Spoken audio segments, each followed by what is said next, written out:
Welcome to Robert Kiyosaki's The Business of the 21st Century. Robert Kiyosaki is recognized internationally as one of today's leading financial experts. The author of the best-selling Rich Dad, Poor Dad, his books have been translated into 51 languages in 109 countries and sold more than 28 million copies worldwide. Robert has spent his life educating people on how to attain financial freedom. Now, through this special video presentation, he explains why network marketing is indeed the business of the 21st century and how you can take advantage of its opportunities to create the life you desire. In this section, I want to talk to you about a different kind of quadrant. Years ago, I found out there were 4 kinds of people in the world. You know, one type are people who must be right. These people know all the right answers. They went to school, they know everything. You can't tell them anything. This is not a good business for them because their minds are too set. Another kind of person is a person who must be comfortable. You know, the house could be on fire, but they're still watching TV, eating a hot dog, watching what's going on in the world. These people are toast because the world economy is not coming back. The world economy has moved on. And people who need to be comfortable will probably be left behind. So the people who need to be comfortable, you probably shouldn't talk to them because you only make them uncomfortable. And they're probably not going to make the move because number one priority is being comfortable. Another kind of person is a person who must be liked. You know, they want to please everybody. This is probably not the business for them either, you know, because they want somebody else's approval. They want to be the good little boy or girl saying, I did the right thing, didn't I? You like me, don't you? And so they'll probably not be successful in the 21st century because they'll probably want to be liked by people who have to be right, and people want to be comfortable. All right, you're going to be comfortable. All right, you're very right. You know, that's probably being liked. But the business for the people of the 21st century are people who must win. And that's where I am at. One of the best things I was taught in the Marine Corps and at military school is not how many times you get knocked down, it's how many times you stand up. When somebody knocks you back, what do? Oh, you hurt my feelings. You'll probably not be successful. The world will probably pass you by. Because as I said, the world economy is moved on. It's not coming back. So winners will win, but winning takes sacrifice. Success takes sacrifice. And these are the people who will do best in business of the 21st century. So when you're talking to people, you know, about this business, you have to look at them and ask yourself, is this person really just going to be liked and they'll tell you what you want to hear? Or they're going to argue with you because they know all the right answers? Or they're going to get very upset with you for disturbing them?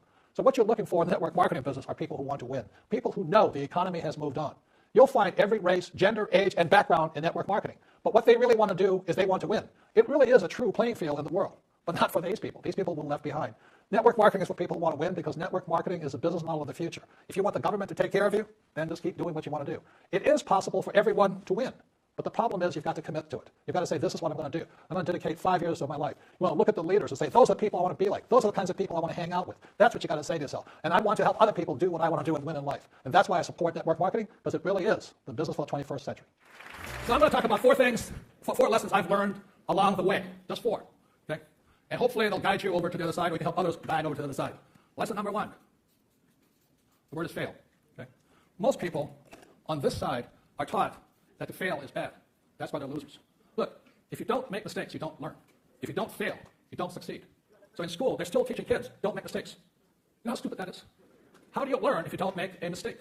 And the more mistakes you make, the smarter you get. And the reason I know that very well is my poor dad, great man, like I said, PhD. I stood for poor, helpless, and desperate. But anyway, my dad's over there. He is so terrified of making a mistake.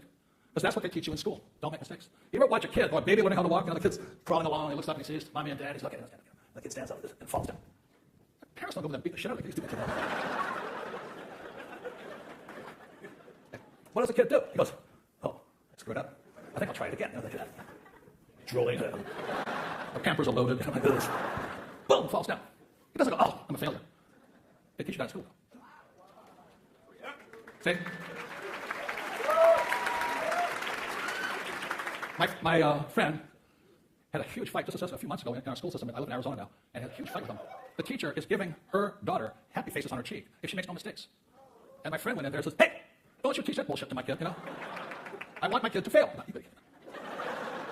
So, what I'm saying to you here is this. When you're talking to these guys on this side, you have ringing in their little ears. What if I fail? What if I make mistakes? What if I don't make it? Because that's what they teach you in school. They teach you if you fail, you're stupid. That is so anti-learning, it is beyond comprehension. Right? When I was in flight school up here at Camp Pendleton, we used to fly, and I thought I was a pretty good pilot, but every single day we had a minimum of 4 emergencies. It killed the engine, do this, do that. We practiced failing more than we did flying. That's why we came back alive. I practiced this emergency, that emergency, rolling in on a gun chute, taking a hit on this side, fixing the thing, and flying. You know that guy Sullenberg, who was U.S. Air, he leaped off of LaGuardia or Kennedy, wherever he was, the engine quit, went straight into the water. That's all they train us to do. They train pilots by teaching us how to fail. Our school system teach you not to fail. And that's why you have so many people coming to you, and they want to go into your side, but they're afraid of failing. That's the problem. You got to talk to them. The other part is, so this is the lesson. You got to teach them to fail faster. When I was talking to BK the other night, he's created a system that allows you to fail faster. The more meetings you have, you fail faster. The more people you talk to, the faster you fail. The faster you fail, the more successful you become. And the reason I learned that is when I came back from Vietnam in 1973, I had a decision. I'm going to follow my poor dad's footsteps and my rich dad's footsteps. And in 1973, I said, I'm going to join my rich dad. And so my rich dad said to me, which is why you guys are here, if you're going to learn how to be an entrepreneur, you've got to sell. You've got to learn to handle rejection. You've got to learn to deal with people. And I said, oh my God, I don't want to sell. He said, then you can't be an entrepreneur. To my poor dad, school teacher, sales is a four-letter word. And so I sat there talking to my rich dad. I said, is there another way? He goes, no. If you can't sell, you'll never be rich. You'll never will be rich. A lot of A students are not rich because they can't sell. They can't handle rejection. And I said, I don't want to do it. He says, okay, well, you're not going to be rich. So here I am, 1973, I'm a Marine pilot, thinking I'm John Wayne. He says, Robert. My rich dad said, so you don't want to sell? I said, no. So let me ask you a personal question. I said, what? My rich dad says, how's your sex life? I said, pretty bad. He says, because you can't sell.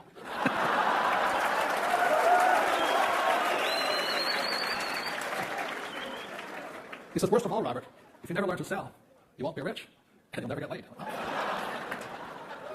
So it's one of those life-changing moments, I go, it wasn't the rich, it was never getting laid, so I gotta go. Because I was one of these guys, I was like, I'd be the guy at the bar, John Wayne, pilot's outfit on, thinking I'm, Tom Cruise or something, but I'm so scared, I can't even walk up to the girl. I'm looking good and going home alone, So with that, my rich dad says, we'll learn to sell. So I said, okay. So that's why I got out of the Marine Corps in 74, and I got hired by two companies, IBM and Xerox, and both had sales training programs I took to Xerox. And so I went to Xerox, went to the best sales school in Virginia, and all this, being back to Hawaii, and I started to fail.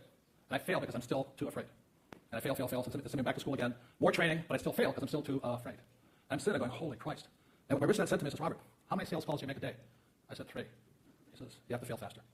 And this is the key to success. Fail faster. So he said to me, he says, you've got to get your sales calls up to at least 30 a day. He says, you're 30. I said, how am I going to do it? I said, 3. And I did.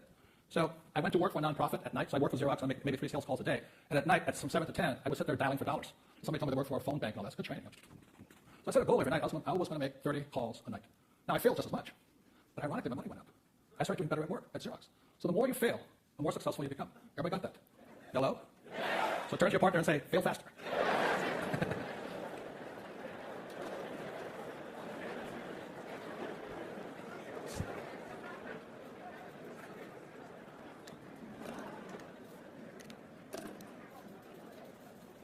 Number 2 key to success is change.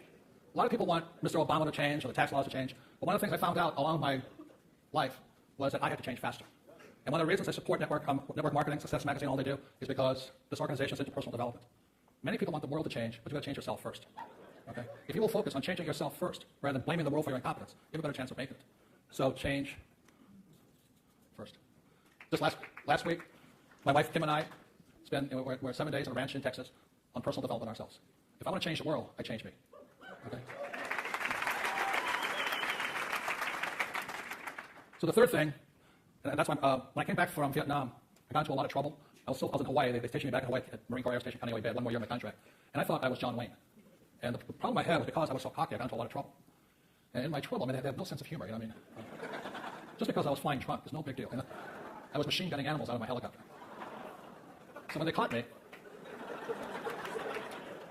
I lied to them. See, there's nothing wrong with machine gunning animals out of a helicopter. Nothing wrong with flying drunk. Lying is a problem. Very big problem. It's a character flaw. So here I'm going to be court-martialed. I'm sitting there. It's a true story. I hate to tell you the truth. It's true. And I was going to get court-martialed. I was going to beat the charges. And a friend of mine says, that's the problem with you. If you beat the charges, you're still a liar. So with that, I went to a personal development workshop. Back then it was called EST. Today it's called Landmark and stuff like this. There's also Tony Robbins and these guys. So Tony used to be a partner of mine back in the 80s. Because I'm so much into personal development. If you can walk on fire with Tony, you can change anything. So I went to this program called EST, and I found out what a liar I was. I'm like, holy mackerel. I've been lying most of my life, So with that change, I came back in. I called the prosecutor up. I'm up in charges in Hawaii, for flying, shooting, drinking. I said, Captain Abrams, the guy's trying to send me to jail. He says, yes. I said, I'm coming in to tell you the truth. I was, really? I said, yeah, I'm going to tell you the truth. He said, are you nuts? Crazy. So I went all the way back to Kaneohe Marine Corps Air Station. He sat me down, put up a tsunami, a court reporter, and I told the guy the truth, the whole truth, and nothing but the truth. I said, machine gunning animals was only the lightweight stuff I was doing. I was doing all kinds of other stuff.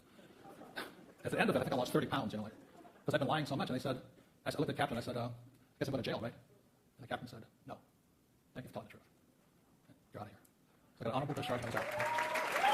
So, that's an example of for things to change first, I must change. And that's something I live by. So you guys are in a very important organization here. Because they're very much into personal development. But you have got to be willing to change. You cannot blame the system. You cannot blame them, the comp plan, the economy, the customer. It's only you. Everybody got that? Yeah. Congratulations. Number 3. Marry. Oh. Marry these nice. Don't make the mistake of marrying somebody on this side here.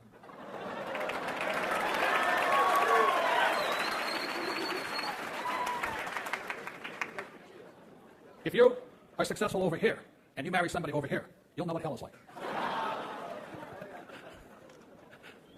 I want to bring up for you right now is my sweetheart. He's the author of the book here, Rich Woman. That's my wife, Kim Kyosoki.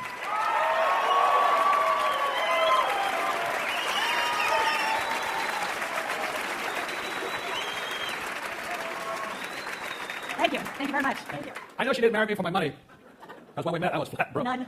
Not only broke, about $500,000 in debts from a previous business. I started the nylon and Velcro surf remote business, and we're very successful, but the business crashed. I was stuck with all the debt and loans. So when I met her, I was flat broke, and I said, I'm going to follow my dreams, and I'm going to move to San Diego. So back in 1985, before? End of 1984. We fell in love in 1984. 1985 was the worst year of our lives. But why don't you tell them about how good I became at selling and all that stuff?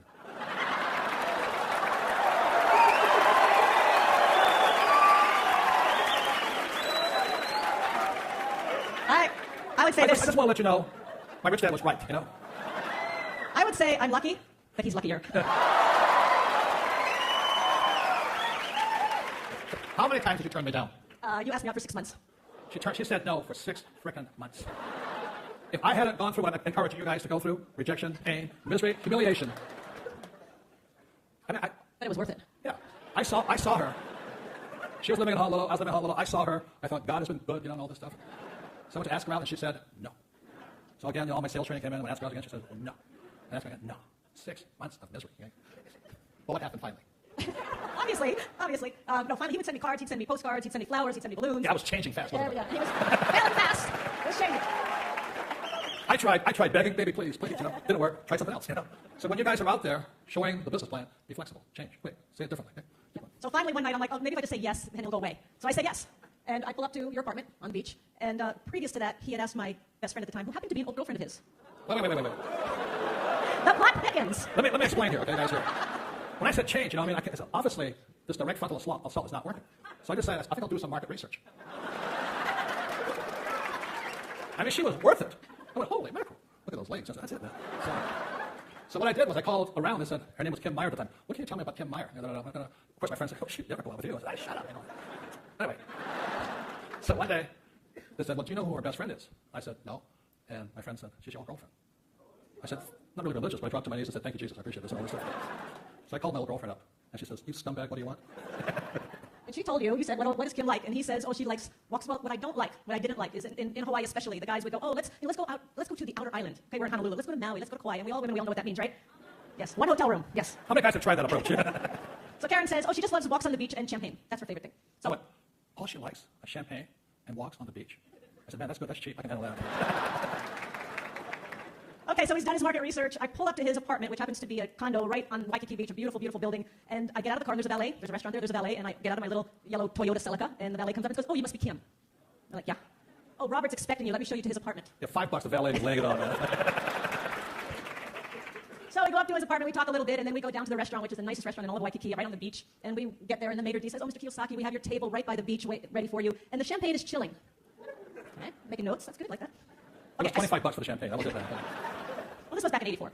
And then, I tell the truth here, the maitre d', in the middle of it, we're talking, and the maitre d' says, oh, Mr. Kiyosaki, it's such a lovely evening. Why don't you and your date take your champagne and go for a nice walk on the... Ka-ching! Score!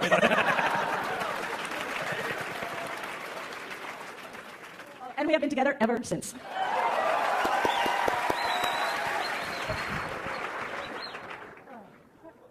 So I just want to take a very quick moment. Number one, I'm so thrilled to see so many women here today. Yeah. I really believe you guys can start the women's revolution, no doubt. What's that? WPR. But I wrote the book Rich Woman because I really, really believe, and I'm really passionate about educating and encouraging women to be financially independent, business independent, and I don't think the women. Let me ask the women: do you want to be dependent on somebody else? Men, do you want the women dependent on you? Hey, whoa, right. We are in the right place. So I was talking to a few women right before we went on stage here, and I asked them what was going on, and they said, sometimes being in business, we get a little intimidated, or a little overwhelmed. Sometimes I feel like we're not being taken seriously. How many women have had that experience? Okay, right, good. Because I just want to say, for me, I started as an employee. I started in the E quadrant, and then went to after I worked in an advertising agency. I got fired. I really had a hard time being told what to do. Not fired once, fired twice, by the way. And then I went into advertising sales. And this is why I love this business. This is why BK and his whole team is doing such a fantastic job, because when I went into advertising sales, I knew nothing. I had no training, no business training, no personal development training, and I had no support team.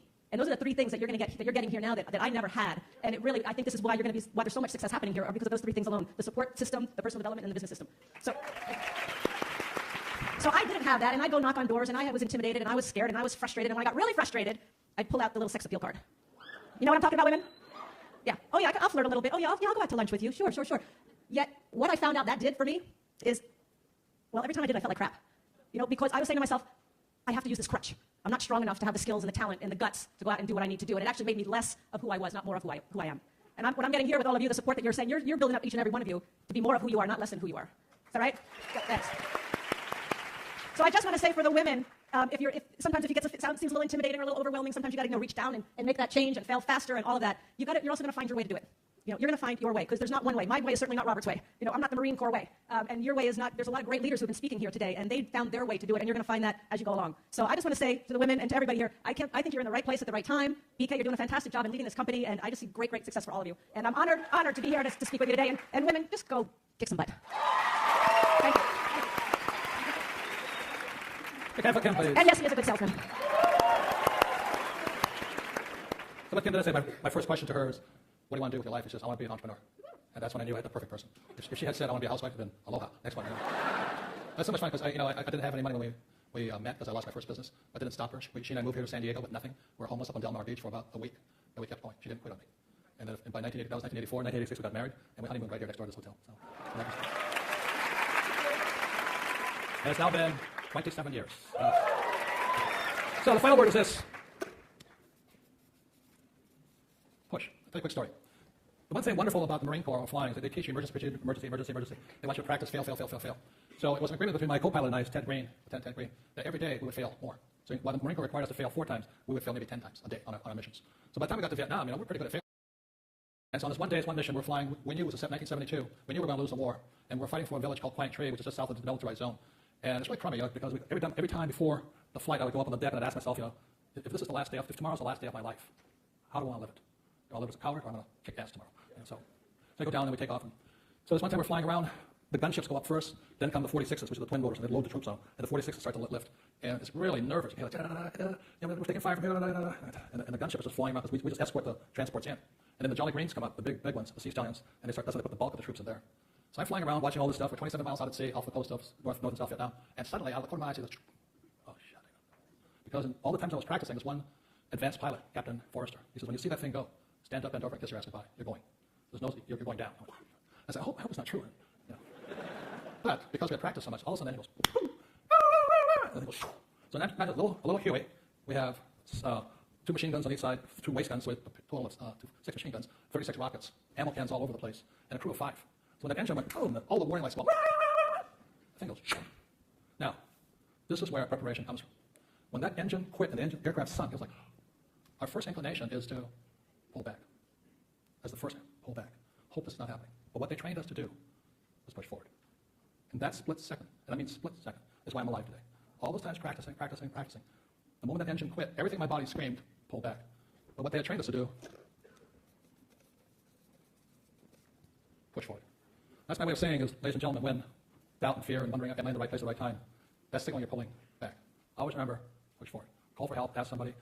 What they said was, the engine quit, and up until that moment, they said I sounded like John Wayne. The moment the engine quit, I sounded like soprano. Hi, mayday, going down. Thought I had a sex change up there or something. But I still push forward. I held the thing forward. And pilots call it looking at the eyes of death, because I'm now looking straight down at the water coming up, and I'm going, jettison the guns, like throwing the machine guns off the side, picking the rockets out, throwing the ammo cans out, doors are coming off, and we're coming down at high speed. And despite it, I'm watching them, I'm marrying my needles. This hole, I can see the water coming up. At the last minute, pull back, very gently. The aircraft comes like this, straight full of water, goes, and just glides. To this day, I can still see the glide. It's silent. And all I'm saying to myself is, holy shit. They come up, and then the airspeed's bleeding. At the last minute, pull back, rock the aircraft up, push the nose forward, pull hard, it goes, and it settles into the water. And the blade hits, tears the whole engine off, comes through the cockpit, blows the cockpit apart, and we roll it. Now, not too proud of this, but Lieutenant Green's on the right, I'm on the left. So I'm sitting there deciding, should I roll it to the right? I rolled it to the right. And I got out, I can still see the water swirling around and coming out, and we're going down, and pop up. I go, 1, 2, free. So it's myself, 2 crew chiefs, 2 gunners, and 1 crew chief. And I go, oh, where's Green? Where's Green? Oh no, I killed Green. You know, and we're all like, and the water's boiling and all this stuff. Where's Green? You know, you can't go down because the thing is sunk so far. Where's Green? All of a sudden I get this, you! And I'm hugging him. Anyway, ladies and gentlemen, we're alive today. So always remember this. When in doubt, push forward. Thank you very much, you guys.